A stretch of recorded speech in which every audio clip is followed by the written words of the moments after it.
अभी तक जो हमने देखा, मैं उनका रिवाइज आपको रिवीजन एक छोटा सा करा देता हूँ। वेक्टर्स जो है फिजिकल क्वांटिटी होती हैं, वो फिजिकल क्वांटिटीज जिसमें डायरेक्शंस भी होती हैं और वो वेक्टर अलजेब्रा को भी फॉलो करें। वेक्टर अलजेब्रा जो है फ्यूचर में हम पढ़ते हैं, इस तरह की क्वांटिटीज को वेक्टर क्वांटिटीज कहते हैं। फोर्स, एक्सेलेरेशन और मोमेंटम इस तरह की जो क्वांटिटीज के एग्जांपल हैं। स्केलर वो क्वांटिटीज होती है जिनमें डायरेक्शन नहीं होती, जैसे कि time, work and mass. Vector representation में दो चीजें आती हैं, एक है उसका मैग्नीट्यूड, जो कि मैग्नीट्यूड जो है दो स्ट्रेट लाइन से रिप्रेजेंट किया जाता है, जिसे पढ़ा जाता है मोड पी। इसे पढ़ा जाता है पी वेक्टर, इसे पढ़ता है पी केप। यही है जिसे उल्टा पी करा जाता है मोड पी, बाकी को पी वेक्टर पी केप ऐसे पढ़ा जाता है, ठीक है। और जो प्लस माइनस होता है वो डायरेक्शन के साथ जाता है। मैग्नीट्यूड में दो हिस्से होते हैं, न्यूमेरिकल वैल्यू एंड यूनिट। ठीक साहब, ग्राफिकल रिप्रेजेंटेशन देखें तो किस तरह से इसे दिखाया जाता है। टेल से हेड की तरफ डायरेक्शन होती है और लेंथ मैग्नीट्यूड की को बताती है। अगर कोई वेक्टर लंबा है तो इसका मतलब उसका मैग्नीट्यूड ज्यादा होगा। ठीक है साहब। न्यूज सिस्टम में नॉर्थ ईस्ट साउथ वेस्ट जो डायरेक्शन है उसको हमने देखा। उन डायरेक्शंस के बीच में 45 एंगल होता है, और अगर कोई रैंडम एंगल है तो उसकी भी डायरेक्शन हमने रीडिंग सीखी। साउथ नॉर्थ ऑफ ईस्ट है तो उसे नॉर्थ फ्रॉम ईस्ट पढ़ेंगे। ये हमने बेसिक देखा। रिप्रेजेंटेशन ऑफ वेक्टर में मैंने एक एग्जांपल लिया और यहाँ पर आपको बताया कि कैसे रिप्रेजेंट करते हैं। जो बड़ा वेक्टर है उसे बड़ा बनाना होता है, बस लंबा बनाना होता है, और जो एंगल है उसे प्रॉपरली देख के ड्रॉ करना होता है। टाइप ऑफ वेक्टर में सबसे पहली बात पैरेलल वेक्टर है, और पैरेलल वेक्टर वो वेक्टर हैं जिनमें डायरेक्शन सेम होती है, बस इतना ही कंडीशन है। एंटी पैरेलल वो होते हैं जिसमें डायरेक्शन अपोजिट होती है। इक्वल वेक्टर वो हैं जिसमें डायरेक्शन भी सेम होती है, मैग्नीट्यूड भी सेम होता है। अपोजिट वेक्टर वो हैं जिनमें डायरेक्शन तो अपोजिट होती है बट मैग्नीट्यूड सेम होता है। ऑर्थोगोनल वेक्टर वो हैं जो कि आपस में परपेंडिकुलर होते हैं। कोलिनियर वेक्टर वो हैं जो कि एक लाइन में होते हैं या उसे एक लाइन में लाया जा सकता है। कोप्लेनर वेक्टर वो होते हैं जो कि एक ही प्लेन में प्रेजेंट होते हैं। नल वेक्टर वो होता है जिसका मैग्नीट्यूड जीरो होता है और उसकी डायरेक्शन डिफाइन नहीं होती। नाइन्थ है यूनिट वेक्टर, और सबसे काम का वेक्टर यही होता है। यूनिट वेक्टर वो वेक्टर होता है जिसका मैग्नीट्यूड 1 और डायरेक्शन जो है वो डायरेक्शन को दिखाता है, और उसमें जो है केप के साइन से उसे रिप्रेजेंट किया जाता है, और उसकी यूनिट नहीं होती, उसे यूनिट वेक्टर कहते हैं। यूनिट वेक्टर को केप से रिप्रेजेंट किया जाता है, जो कि हम ऊपर ही देख आए थे बेसिक्स में। अगर इसका बेसिक फॉर्मूला देखिए तो पी केप बराबर पी बाई पी, पी का मैग्नीट्यूड इस तरह से लिखा जाता है, क्योंकि पी वेक्टर को लिखा जाता था पी वेक्टर। अब एक बच्चे ने मुझसे ये पूछा था, सर ये और ये अलग अलग होता है? नहीं नहीं, इसमें क्या है, दूसरे वाले में मैंने ऐसा आलस कर दिया, ये नहीं बनाया। क्या है, जल्दबाजी में अपन ऐसे ऐसे बना देते, समझ लेते हैं कि ये वेक्टर है, ठीक है। ऊपर तीर बनाना होता है पर अपन केवल डैश बना के भाग जाते हैं, जैसा है ना, तो इट इज फाइन। जैसे पी बार बार तीर नहीं बनता, आलस आते हैं, ठीक है। अभी मैं और बताऊंगा और कितने आलसी हैं। ठीक है, यहाँ एक एग्जांपल देखा इस तरह से। Unit vector along X Y axis, X axis के अलोंग यूनिट वेक्टर को आई केप बोलते हैं, वाई एक्सिस के अलोंग यूनिट वेक्टर को जे केप, और जेड एक्सिस के अलोंग यूनिट वेक्टर को के केप बोलते हैं। ऐसा करने से हमारे को कुछ फायदा होता है। ये फायदा हमने यहाँ पर इस एग्जाम्पल में बताया कि किस तरह से ओपी वेक्टर को हमने दो हिस्सों में तोड़ा, कि ये एक्स में 3 कदम है तो मैंने उसे लिखा 3i केप, वाई में 4 कदम है तो मैंने उसे लिखा 4j केप। और इस तरह से अगर इसका वेक्टोरियल मैथमेटिकल रिप्रेजेंटेशन ये आ जाता है, ये यहाँ पर लिखा है मैथमेटिकल रिप्रेजेंटेशन, तो फिर मैथमेटिकल रिप्रेजेंटेशन मैंने हाइपोटेनस निकालना सीखा। और यहाँ पर हाइपोटेनस ऐसे लग के मैंने ये बताया कि अगर ये हाइपोटेनस लिखना आ गया तो हम लोग इसके लिए एक रैंडम, एक सिंपल एक फिजिकल क्वांटिटी ले लेते हैं, और उसके लिए मैंने फॉर्मूला सा बना दिया। अगर एक फिजिकल क्वांटिटी ए आई केप बी जे केप है, कोई भी वेक्टर क्वांटिटी, अब यहां पर तीर नहीं लगाया है, तीर लगाना चाहिए था बट भूल गया मैं, तीर यहां लगाना चाहिए था पर भूल गया, मतलब समझ रहे हो, जल्दी जल्दी में मैं कई बार भूल जाऊंगा, क्योंकि ये मैं एक जनरल कॉमन मिस्टेक में यहाँ पर पब्लिक में करता हूं, ठीक है। तो ए आई के यस। बीजे के इसका ये वेक्टर है जिसका magnitude A square plus B square का रूट आ जाता है। इसी तरह अगर ये तीनों डायरेक्शन में हो, ए आई के बीजे के सी के, तो A square plus B square plus C square का रूट हमारा टोटल इस वेक्टर का मैग्नीट्यूड होगा। और अगर मैग्नीट्यूड पता है तो डायरेक्शन निकालने में कोई बड़ी बात नहीं, ओरिजिनल वेक्टर में इसके मैग्नीट्यूड का डिवाइड कर दो, हमें मिल जाएगी डायरेक्शन। Okay, okay sir. ठीक है साहब। तो यहां तक हम ऑलरेडी पढ़ चुके थे। हाँ, यहाँ तक हम ऑलरेडी पढ़ चुके थे। एक एग्जाम्पल यहाँ पर, एक बहुत फेमस एग्जाम्पल आता है, कभी कभी नीट में पूछ भी लिया जाता है। एकदम सिंपल सा सवाल है कि अगर मान लीजिए P is a unit vector, लिखा है देखो, if P is a unit vector, ये लिखा है P I cap equal to 0.3 J cap plus 0.3 नहीं, 0.03 या फिर 0.1, सॉरी 0.3 आई के प्लस 0.1 जे के प्लस सी के, देन फाइंड आउट सी। यहां पर ऐसा कुछ ऐसा डायरेक्ट देखने से समझ में नहीं आता कि ये क्या हुआ, ये क्या अजीब सी बात बोली सर, डायरेक्ट क्वेश्चन ही, हमको तो ऐसा लग रहा है क्वेश्चन कंप्लीट ही नहीं हुआ। ऐसा देखने से ऐसा लगता है कि ये सवाल तो शुरू ही नहीं हुआ। तो यहां पर एक चीज खास है जो ये है, ये यहां पर आ जाती है। यूनिट वेक्टर का मैग्नीट्यूड कितना होता है, हमेशा 1 होता है। और देखो यहां पर एक चीज मैं यहां पे भी बता दूं, एक यूनिट वेक्टर को दूसरे यूनिट वेक्टर के टर्म्स में, देखो यहां पर देखिए, ये नोटिस कीजिए, ओपी वेक्टर नोटिस कीजिए, जो आंसर आया, ओपी एक यूनिट वेक्टर है, आई केप भी एक यूनिट वेक्टर था, जे केप भी यूनिट वेक्टर। तो ये कोई बड़ी बात नहीं है कि ओपी यूनिट वेक्टर को दूसरे दो यूनिट वेक्टर के रूप में दिखाया गया, क्योंकि ओपी क्या है, डायरेक्शन। तो एक डायरेक्शन को दो डायरेक्शन के कॉम्बिनेशन में बता सकते हैं ना।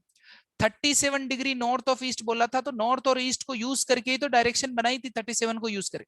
तो यहां पर इट इज ऑब्वियस कि एक यूनिट वेक्टर दूसरे दो यूनिट वेक्टर के कॉम्बिनेशन से लिखा जा सकता है, इट इज फाइन। तो यहां पर ये तीसरा है कि एक यूनिट वेक्टर आई केप, जे केप, के केप, तीन यूनिट वेक्टर के कॉम्बिनेशन में लिखा हुआ है। तो इसका, और बस यहाँ पर हमने को और कुछ भी नहीं दिया, ये दिया कि ये यूनिट वेक्टर है। तो मैं बस यही लिख दूंगा कि सर मुझे पता है कि ये यूनिट वेक्टर है, तो इसका मैग्नीट्यूड कितना होना चाहिए, 1।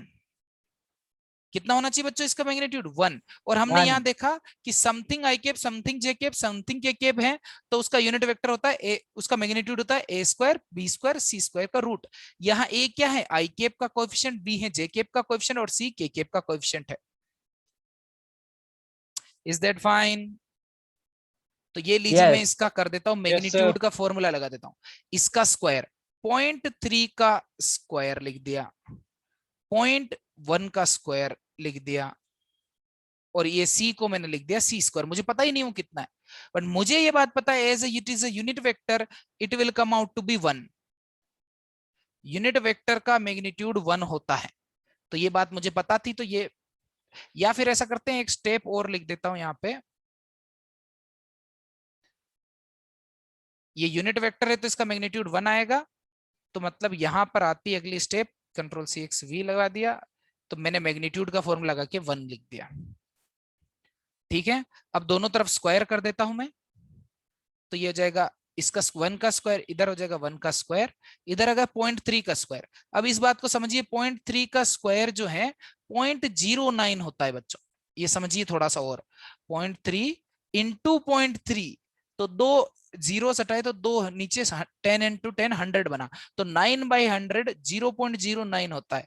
इसी तरह 0.1 का स्क्वायर जो है 0.1 इंटू 0.1 होता है, 0.01 हो जाता है। ठीक है, तो अगर कोई चीज 1 से छोटी है तो उसका स्क्वायर करते हैं तो वो और छोटी हो जाती है, कोई बड़ी बात नहीं, आप इसको देख के समझ गए होंगे। 0.09 ये है, और 0.01 ये है, और ये सी स्क्वायर, ओके सॉरी रूट तो मैंने यूज में ले लिया, उधर स्क्वायर कर दिया ना स्क्वायर। तो ये है 0.09, 0.09 plus 0.01 plus C square is 1 square. अब ये देखिए, ये दोनों मिलके हो गया 0.1 प्लस सी स्क्वायर, 1 का स्क्वायर कितना था 1, तो सी स्क्वायर कितना है 1 माइनस 0.1, मतलब 0.9। इसका मतलब सी कितना आया, 0.9 का रूट, 0.9 का रूट। अब 0.9 का रूट जो है हमें अभी अच्छे से पता नहीं है। ठीक है, जिसको लग रहा है कि नहीं सर 0.9 का रूट तो 0.3 आएगा, तो गलत। 0.09 का रूट होता है 0.3, बोलो हाँ की ना। तो 0.9 का हाँ। रूट हमें एग्जैक्ट नहीं पता, तो जब हमें एग्जैक्ट नहीं पता होता है तो अपन ऐसे लैपटॉप लेते हैं, उसमें कैलकुलेटर टाइप करते हैं, कैलकुलेटर आ जाता है, और उसमें 0.9 का रूट ले लेता हूँ। हालांकि मुझे पता है 3/√10 3/π आंसर आएगा, बट फिर भी आपको मैं एग्जैक्ट समझा रहा हूँ। 0.9 का रूट 0.94, 0.89, ये आंसर आ जाता है, प्लस माइनस 0.94। आंसर कितना आता है, +-0.94, मतलब +94 भी सही है। आपको पता है ना, जब रूट लेते हैं तो प्लस और माइनस दो आंसर आते हैं। तो आपके पास +94 भी आपका सही आंसर है और -0.94 भी सही आंसर है, दो आंसर हैं यहाँ। तो ये तो थोड़ा अच्छा सवाल हो गया एक ही बार में। तो थोड़ा सा पेशेंस के साथ आराम से कॉपी कीजिए और मुझे बताइए कि आपको समझ में आया नहीं आया। अगर आपको हल्का सा भी शक है तो मैं आपको यहाँ पर इसका फिर से एक्सप्लेनेशन करने के लिए तैयार हूं। सर एग्जाम में कैलकुलेशन कैसे करेंगे? एग्जाम में टीचर आपको डेटा सोच समझ के देगा। अभी मैंने, आप इसको यहीं छोड़ सकते हैं एग्जाम के हिसाब से, दिस इज फाइन। तो जो आंसर आएगा +-0.9। ठीक है, एग्जाम में इतना ही बहुत है। और मैं थोड़ी सी कैलकुलेशन और सिखाऊंगा। इसका मतलब 9/10 का रूट है ये, मतलब 3/√10 +-3/√10। फ्यूचर में मैं आपको बताऊंगा कि √10 का वैल्यू 3.1 होता है। ठीक है, √10 का वैल्यू 3.1 होता है। अपने को ऐसे याद करने पड़ते हैं थोड़े छोटे मोटे, अगर जरूरत पड़े तो। जरूरी नहीं आंसर इतना ही होता, यही आंसर होगा, क्योंकि टीचर को भी पता है कि बच्चा कैसे कैलकुलेट करेगा। हालांकि ऑनलाइन एग्जाम में तो जो पीसी पर जो केएलसी होता है वो अवेलेबल होता है, उसको यूज कर सकते हैं, बट स्टिल आपको इतना तक तो करना पड़ेगा।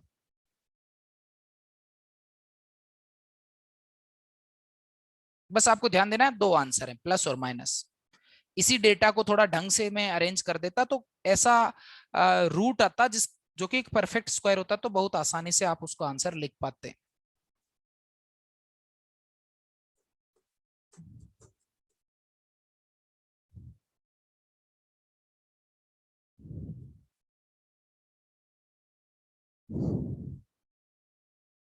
एक एग्जाम्पल, ओके। जल्दी से कॉपी करके वेरीफाई कीजिए कि आपको समझ में आया। समझ में तो सबको आया ना? Yes. Yes sir. Yes sir. Okay, शाबाश।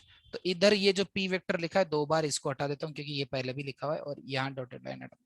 ये जो इधर एक्सप्लेनेशन लिखा है कि 0.3 का स्क्वायर 0.09 होता है, ज्यादातर बच्चों को पता होगा, बट स्टिल मेरा कर्तव्य है मेरी बात को बताना कि मैं क्या बोल रहा हूँ।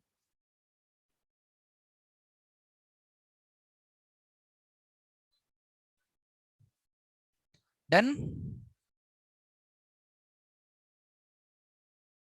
Yes sir. चलिए, if you are done then ये बताइए, let's say v is velocity का वेक्टर, कुछ भी हो, v vector is given like 2i cap -2j cap +1k cap, then find out v cap.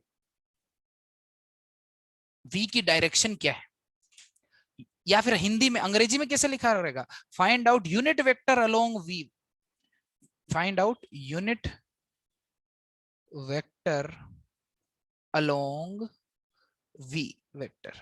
v vector के along unit ALONG, along v vector. Indirectly आपसे क्या पूछ रहा है?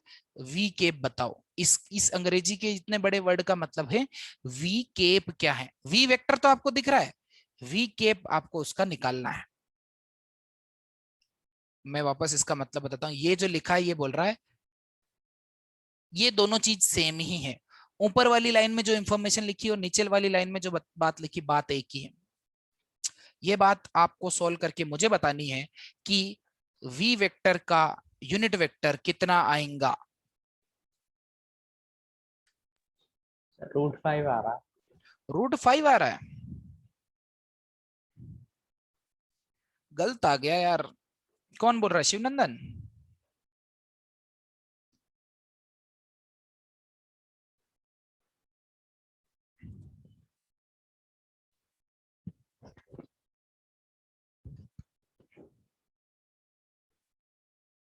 सर 1। 1 उत्कर्ष, गलत आंसर। तुम तो यार √5 1 ऐसी चीजें बोल रहे हो। अरे यूनिट वेक्टर है, unit vector, unit vector. Vector में तो डायरेक्शन भी होती है, 1 में कौन सी डायरेक्शन होती है? √5 में कौन सी डायरेक्शन है? हैं? देखो बच्चों, एक बात समझो, अगर कहीं पर वेक्टर की बात हो रही है और आप उसका जवाब देना चाहते हो और आप उसकी डायरेक्शन को नहीं बोल रहे हो तो आप गलत बात बोल रहे हो। वेक्टर की बात करी और डायरेक्शन की बात नहीं करी तो गलत बात करी, समझे क्या? आपको यूनिट वेक्टर पूछा है, मैग्नीट्यूड नहीं। हालांकि मुझे पता है कि अगर आपको यूनिट वेक्टर भी निकालना होता है तो ओरिजिनल वेक्टर में उसके मैग्नीट्यूड का ही तो डिवाइड करते हैं। ओरिजिनल वेक्टर में उसके मैग्नीट्यूड का डिवाइड करते हैं तो हमारे को यूनिट वेक्टर मिलता है। बोलो हाँ। हाँ तो अब मैग्नीट्यूड भी तो हम ही को निकालना पड़ेगा। तो इसमें कौन सी बड़ी बात है सर? सबके कोएफिशिएंट को स्क्वायर करके जोड़ दो। 2 का स्क्वायर माइनस 2 का स्क्वायर और 1 का स्क्वायर। चलो कोई बता सकता है कि what is the magnitude of V vector? Sir root कितना? 5 आ रहा। √5 आ रहा। 2 2 जा 4, 2 2 जा 4 प्लस 1 इज √9। हाँ सर सर, नाइन से सर गलत हो गया। हाँ जी हाँ जी। सर साइन चेंज है, ऊपर माइनस है, आपने नीचे प्लस। कहाँ है प्लस? स्क्वायर यहाँ? हो गया वो। सर ऊपर क्वेश्चन में। अरे यार ये तो नहीं समझ लिए तुम। यहाँ माइनस था, यहाँ मैंने माइनस रखा, फिर यस मैंने सर। माइनस को बुलाया तो आया ही नहीं। एक माइनस इसके ऊपर ऐसे लग गया, एक माइनस ऐसे लिख दिया और दूसरा माइनस ऐसे। अरे माइनस इंटू माइनस तो प्लस होता है ना भाई, बताना पड़ेगा क्या? -2 इंटू -2 इज +4, करेक्ट? यस। तो बस और क्या। √9 के दो आंसर आ रहे हैं, 3 और -3। तो क्या ये दोनों वैलिड आंसर हैं? No. No. -3 is not valid because it is magnitude. और हमने ऊपर ही पढ़ लिया था कि मैग्नीट्यूड वह हमेशा पॉजिटिव होता है, समझे? यस। तो अब मैं यहां पर v वेक्टर को छाप के उसके मैग्नीट्यूड से डिवाइड कर देता हूं। तो 2i cap minus 2j cap plus 1k cap divided by 3। तो आंसर आ जाता है 2/3i cap -2/3j cap plus 1/3k cap. थोड़े और बड़े हो जाओगे तो ये जो आंसर आया है इसका भी कुछ मतलब होता है। फ्यूचर में 2-3 दिन बाद में बताऊंगा कि ये भाई साहब जो आपके सामने है वो कॉम्बिनेशन ऑफ डायरेक्शन कोसाइन है। क्या अंग्रेजी में कुछ भी बोलते हो सर?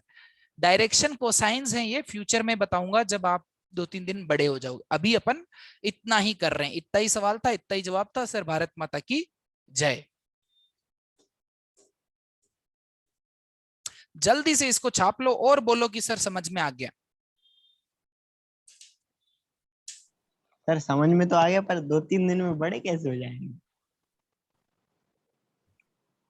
You don't know.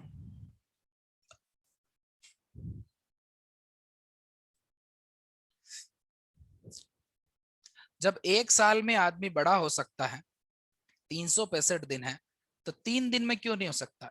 इसका इसको अगर मैं 100 मानूं तो ये 1% तो हो ही रहा है ना। एक साल yes. 3 days, yes sir. 3 days are not negligible. These are 1% of the year and it means you should be considering them.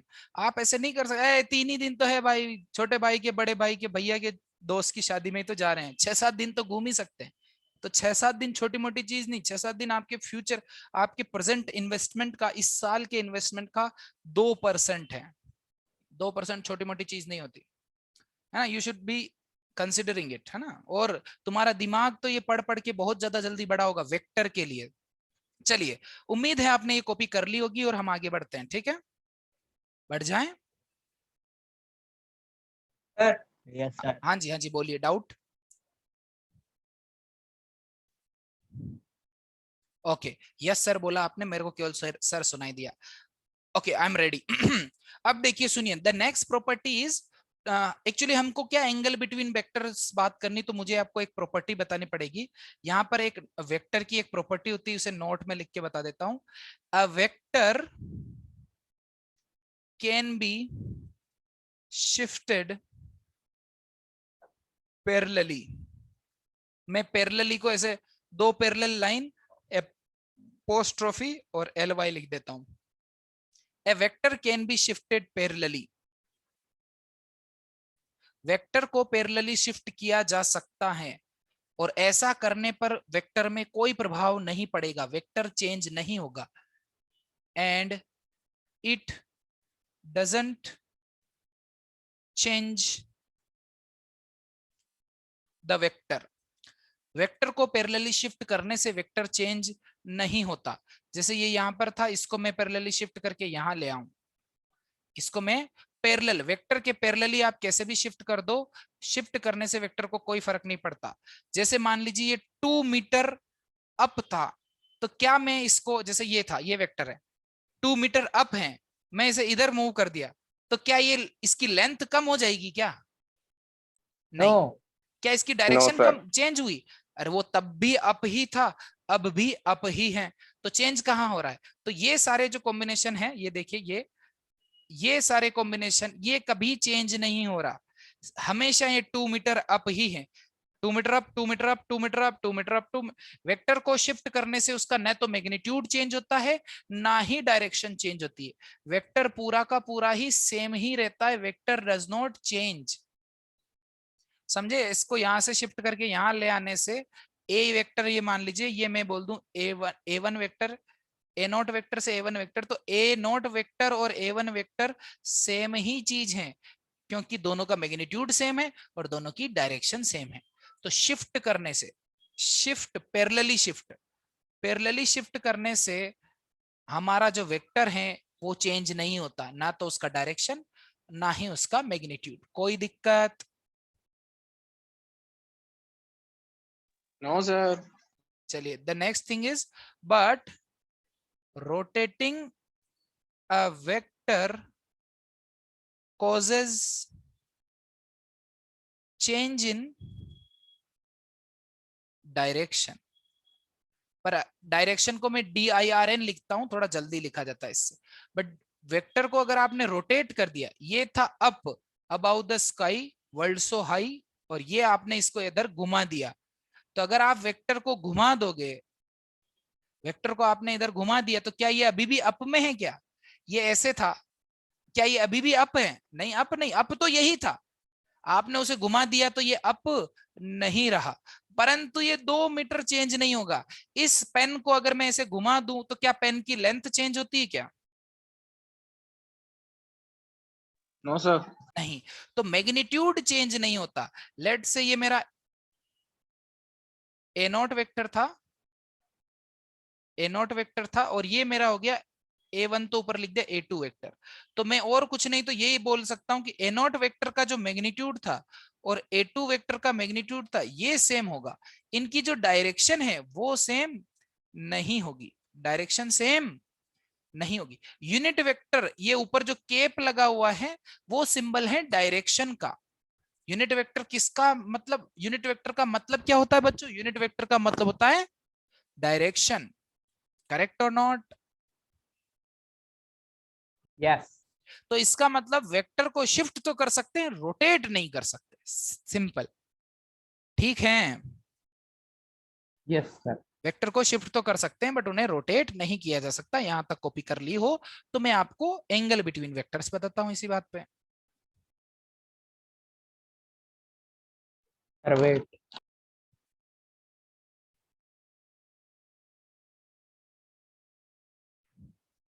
थोड़ा सा स्पीड आप बनाए रखो।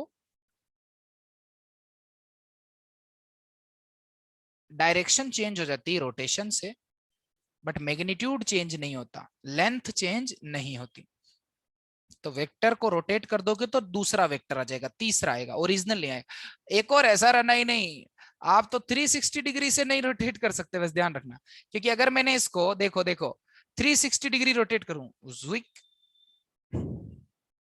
360 डिग्री रोटेट करोगे तो चीटिंग हो जाएगी। मतलब 360 डिग्री रोटेट करने में तो ऑब्जेक्ट वापस वहीं का वहीं आ जाएगा, हाँ कि ना? हाँ। ये प्रॉब्लम है, सर। इसलिए मैंने यहाँ theta not equal to 360 degree लिया। ये 360 डिग्री जरूर एक एक्सेप्शन है कि हाँ भाई आपने 360 डिग्री घुमाया, मतलब घुमाया ही नहीं, तो फिर डायरेक्शन चेंज नहीं होगी, दैट इज अनदर केस। और 360 का मतलब 0 ही होता है ना, थीटा ना तो 0 होना चाहिए ना ही 360। This statement is not for 0 degree, है ना, मतलब नहीं घुमाया, राइट? 0 डिग्री घुमाया मतलब कितना होता है, नहीं घुमाया। 360 डिग्री मतलब 0 डिग्री। अगर 360 डिग्री घुमाया मतलब इफेक्टिवली, बोलो भाई, बोल दो बोल रोटेट दो। ही नहीं करा। हाँ, रोटेट ही नहीं किया। चलिए आ जाते हैं नेक्स्ट चीज पे, जिसकी वजह से हमने ये पढ़ा, जिसे कहते हैं एंगल बिटवीन वेक्टर। तो एंगल बिटवीन वेक्टर जो है, इसकी डेफिनेशन होती है, मतलब बेसिक चीज ये है कि जब दो वेक्टर के बीच का एंगल स्पेशल एंगल होता है बच्चों, ये बात ध्यान रखिए। जब दो वेक्टर को टेल टू टेल कनेक्ट कर रखा जाता है और उनके बीच का जो स्मॉलर एंगल है वो देखा जाता है, तो उसे बोलते हैं एंगल बिटवीन वेक्टर्स। तो यहां पर 3 स्टेप हैं। शिफ्ट द वेक्टर्स लिखो and connect them tail to tail, और या फिर आप इसे हेड टू हेड भी कनेक्ट कर सकते हो, इनमें से कोई भी एक। But I choose tail to tail, मैं टेल टू टेल कनेक्ट करता हूं। इसका कुछ कारण है, बाद में पता चलेगा। मेरा ये पसंदीदा है, अभी ये नहीं बता रहा हूं। क्यों नहीं बता रहा हूं अभी आप समझ नहीं पाओगे। शिफ्ट करो और उनको क्या करो, टेल टू टेल कनेक्ट कर दो।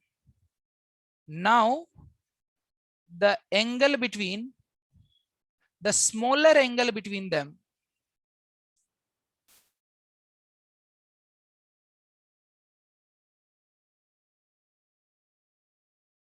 is the angle between vector.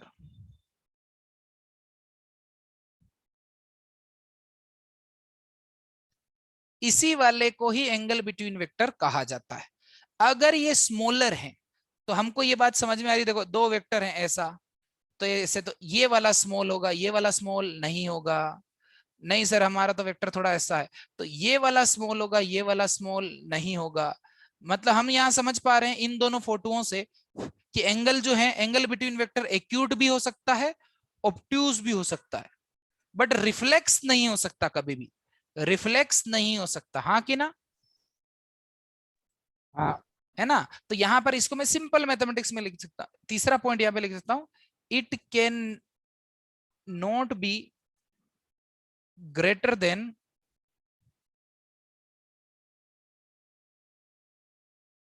180 degree. 180 degree से बड़ा नहीं, 180 डिग्री हो सकता है, 180 से बड़ा नहीं हो सकता। क्योंकि आप सोच रहे नहीं सर और घुमाओ, तो इसको मैं अगर ऐसे घुमाऊंगा तो ये स्मॉलर हो जाएगा, फिर ये रिफ्लेक्स।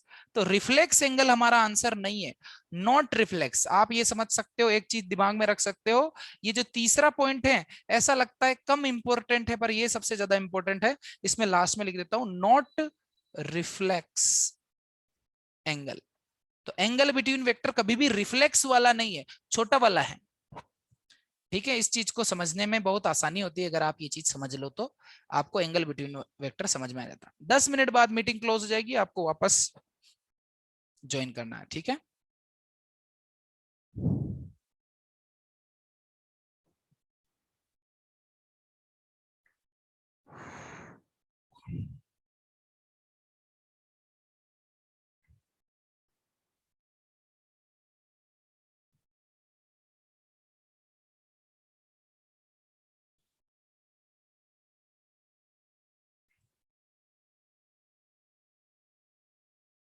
ठीक है, तो एक दो एग्जांपल कर लेते हैं सिंपल सिंपल से।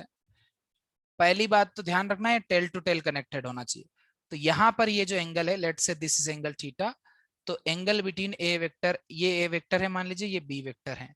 तो एंगल, ये पहला पूरा ही लिख देता हूं, यहां पर मैं एग्जांपल कर रहा हूं।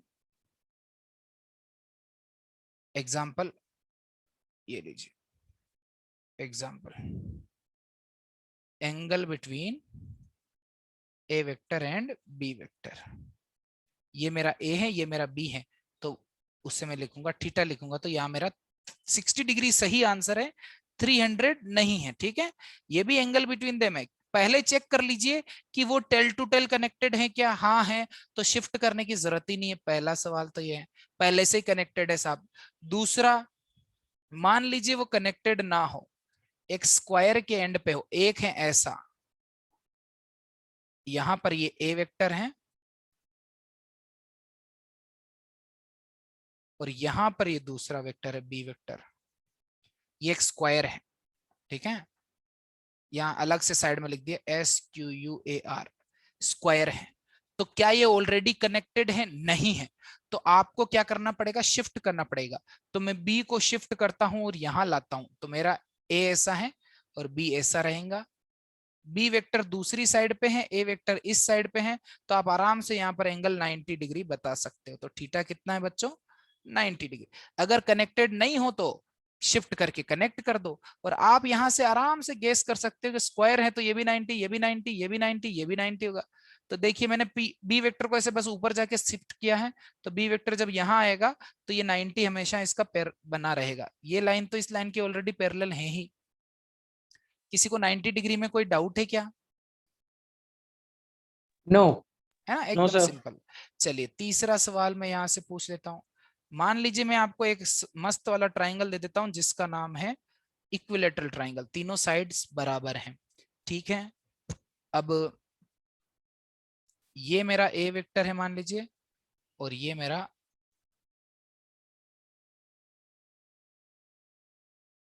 बी वेक्टर है। ये ए वेक्टर है, ये बी वेक्टर है, ठीक है।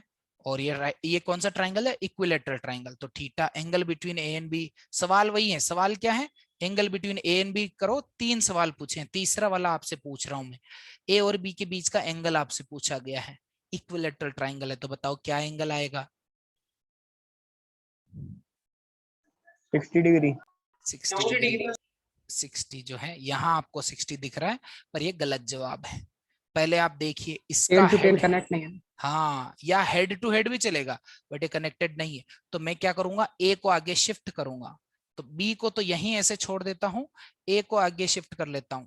ऐसा पैरेलली शिफ्ट करना अलाउड है, तो ऐसे पैरेलल शिफ्ट कर दिया। तो यहां था ए, ये था 60, मैंने क्या किया? इसी को आगे, इसी को आगे ऐसे शिफ्ट किया, तो ये 60 था, तो ये बनेगा 120 बच्चों।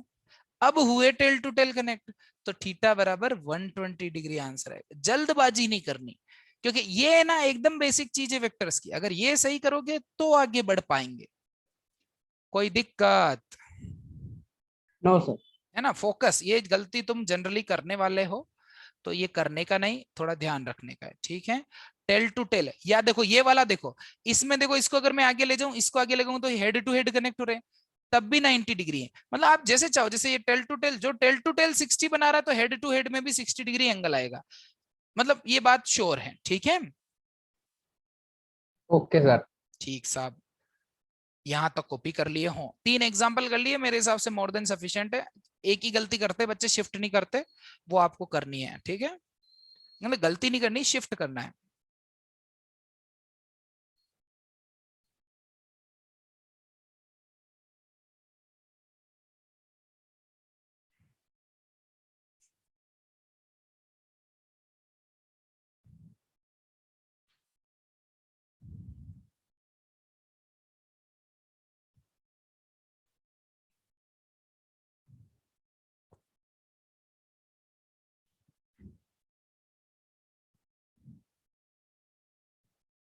ठीक है साहब, बढ़े आगे। Done. Yes sir 1 minute. 1 minute पूरा नहीं रुकूंगा मैं।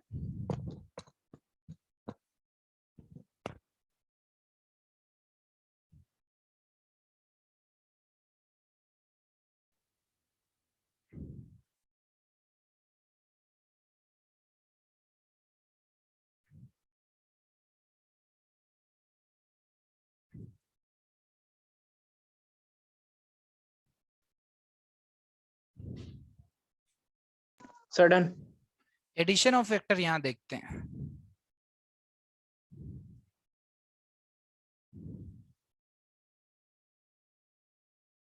दो बार में लिखा फिर भी सुंदर नहीं दिखा। एडिशन ऑफ वेक्टर्स यहाँ पर हम देखने वाले हैं। तो एडिशन ऑफ वेक्टर में भी 2 तरीके होते हैं। एक तो वेक्टोरियल मैथमेटिक्स, अभी जो हमने देखा उसमें एडिशन होता है, वो हम बाद में पढ़ेंगे, वो बहुत इजी है। दूसरा जो है वो है ग्राफिकल एडिशन, जैसे फोटो बना के ऐड करना होता है, वो थोड़ा सा डिफिकल्ट है, वो हम आज पढ़ेंगे, ठीक है। पहले ये पढ़ा जाता है, पहले सिंपल मतलब सिंपल दिखने वाला एडिशन पहले पढ़ते हैं और कॉम्प्लिकेटेड दिखने वाला बाद में पढ़ते हैं। प्रॉब्लम ये है जो सिंपल दिखता है वो हल्का सा कठिन होता है और जो कॉम्प्लिकेटेड दिखता है वो बहुत इजी होता है। ठीक है, अभी अपन सिंपल वाले को देखते हैं क्या होता है। तो वेक्टर एडिशन 3 तरह से हम लोग करते हैं, इसमें से ट्राइंगल लॉ एक है, triangle law of addition. Addition को वेक्टर्स को ऐड करने का एक लॉ है ट्राइंगल लॉ, जिसके हिसाब से ये है कि अगर 2 वेक्टर कहीं रखे हैं, 2 वेक्टर को ऐड करने का तरीका है फॉर एडिंग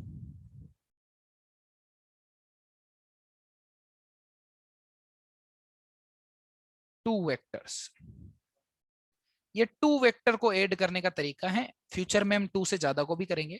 तो 2 वेक्टर को ऐड, अगर मान लीजिए इसमें सिंपल सा रूल है, 2 वेक्टर का अगर कहीं रखे हैं तो उनको ऐड करने के लिए पहले किसी भी एक वेक्टर को शिफ्ट करके दूसरे वेक्टर के सर पे रखो, टेल टू टेल नहीं रखना, इस तरह से रखना है। तो सबसे पहले क्या करते हैं, जो वेक्टर होते हैं उनको शिफ्ट करके एक के सिर पे दूसरे का पैर रखते हैं, बिल्कुल वैसे ही जैसे बचपन में आपको 3 में 4 जोड़ने के लिए बोला जाता था, तो आप क्या करते थे, 3 डंडे बनाते थे और उनके ऊपर 4 डंडे बनाते थे और यहां से यहां तक गिनते 1 2 3 4 5 6 7, बोलो हाँ की ना। हाँ अब बचपन में क्या है, सारी क्वांटिटी स्केलर होती थी, डायरेक्शन की चिंता ही नहीं थी, 3 के ऊपर 4 रखते थे तो हमेशा ऐसे वर्टिकल ही पिलर बनता था आपके दिमाग में। और यहाँ क्या है, वेक्टर को घुमा नहीं सकते, मैंने बता दिया, घुमाना अलाउड नहीं, मैंने पहले ही बता दिया भाई, रोटेट करना अलाउड नहीं, रोटेट कर नहीं सकते। अब मैंने एक वेक्टर, एक क्वांटिटी 3 में मेरे को 4 जोड़ना था, मैंने रखा तो ये टेढ़ा पिलर बन गया, पर टेढ़ा ही रखना है। और फिर क्या करते थे हम, शुरू से लेके एंड तक लाइन खींच लेते थे, तो शुरू पहले वाले के पांव से लेके दूसरे वाले के सर को मिलाने वाला जो है वही हमारा रिजल्टेंट होगा, वो हमारा क्या होगा, रिजल्टेंट। अब जो मैंने लिखा है उसे मैं प्रॉपरली लिख देता हूं। सबसे पहली बात, मान लीजिए आपको ए वेक्टर में बी वेक्टर जोड़ना है, तो ए वेक्टर में अगर आप बी वेक्टर जोड़ोगे तो जो आंसर आएगा उसे R vector, R for resultant, मतलब प्रोड्यूस्ड एज ए रिजल्ट बोलते हैं, रिजल्टेंट वेक्टर मतलब आंसर वेक्टर। आंसर वेक्टर नहीं बोलते, रिजल्टेंट वेक्टर बोलते हैं, मतलब जो रिजल्ट के रूप में आया है। तो आर यहाँ पे कौन सा वेक्टर है, रिजल्टेंट वेक्टर। ए बी कौन है, जिनको हमें ऐड करना है। तो ए में अगर आपको बी को ऐड करना है, आपका ऐसा रखा हुआ है, तो पहले आप क्या करिए, एक बी को शिफ्ट करके ए के ऊपर रखिए। तो सबसे पहला तो यही काम यहाँ पर मैं साइड में जो बचपन का रफ काम है उसे मैं हटा देता हूं और बेसिक चीज आपको बता देता हूं कि जब 2 वेक्टर को ऐड किया जाता है तो वेक्टर लॉ बोलता है ए के सर पे बी को रखो, थोड़ा सुंदर नहीं बना, ए के सर पे बी को रखो और जो पिलर, भले ही सीधा पिलर नहीं बने, जैसा भी बने वो आपका आंसर आएगा ये। और फिर ए के पांव से लेके बी के सर तक को मिला लो,